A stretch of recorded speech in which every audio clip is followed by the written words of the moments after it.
Lost Girl Therapy. So it's been a minute since I updated you guys on how my POTS diagnosis is going, and I'm happy to say that we have been doing a little bit better than we were before. All of this is attributed to me figuring out how to heal my nervous system. I had no idea how triggered my nervous system was until it was a situation where I was like sitting on a bench and the wind blew a different way and I felt like I was going into fight or flight. So there are a few things that I have done that have helped me kind of navigate the restoring of safety within myself and essentially calming my nerves. One of those being an acupressure mat. It has been an absolute game changer. I got it from a recommendation from another creator on TikTok and it's amazing. I use it every night. It's one of the best things I ever did. The second thing is affirmations. Now, I'm not a huge fan of affirmations, but when it came to learning how to calm myself down when I was stimulated, what I essentially ended up doing is differentiating between real threat, so threat around me that would impact my safety, versus threat that I feel because my nervous system is overstimulated. So in the overstimulated scenario, what I would end up doing is using affirmations where essentially I would scan a room, or if I was in a large crowded place, I would do a full scan and then affirm that I am either 1, I am safe, 2, I can leave anytime I want, 3, I have all of the tools available to me to exit a situation and get myself to safety if I feel real threat.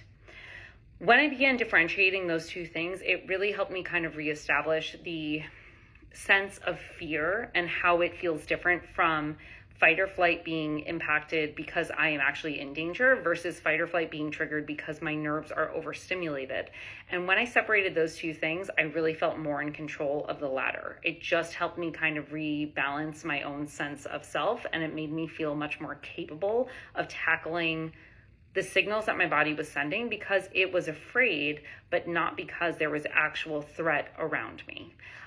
The third thing that I did was I completely changed my diet. Now, this was a personal choice. This has nothing to do with the nervous system stimulation, but what I ended up doing was I changed my diet just going back to whole foods. It came at the recommendation of my gastro, who essentially was like, strip back to whole foods, anything that you can like find in nature, and then start reintegrating different things. So different processed foods back into it and see how your body responds.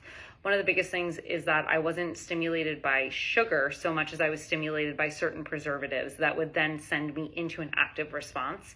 I would notice that I would have like a super high heart rate after certain things, or I would have almost like a level of paranoia that would come after eating certain foods. And when I started tracking what I was eating, I started noticing the pattern and the response that my nerves were having to certain things that I ate. And then finally, one of the fourth things that I did was I actively started meditating again. Now, I've been meditating for years, but sometimes it's really easy for me to just like tune out and not pay attention to it.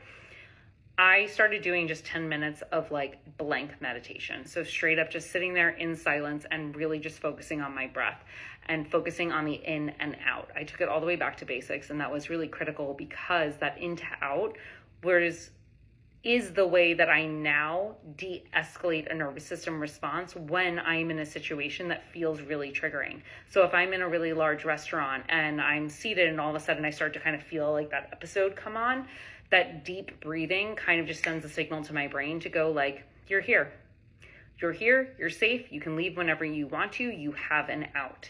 And then finally, the one thing that I say in almost all of my videos is dehydration. So I actively try never to be dehydrated because when I am, my responses are so heightened. So I use Elementi. I found it was an electrolyte powder that worked for me, but I've also done salt in my water, and I always carry a snack because I never want my body's signals to escalate to the point that I am in a kind of like, I need this now mode. I never want to get to a state where it's like, I'm hungry, and if I do not eat right now, I'm going to faint.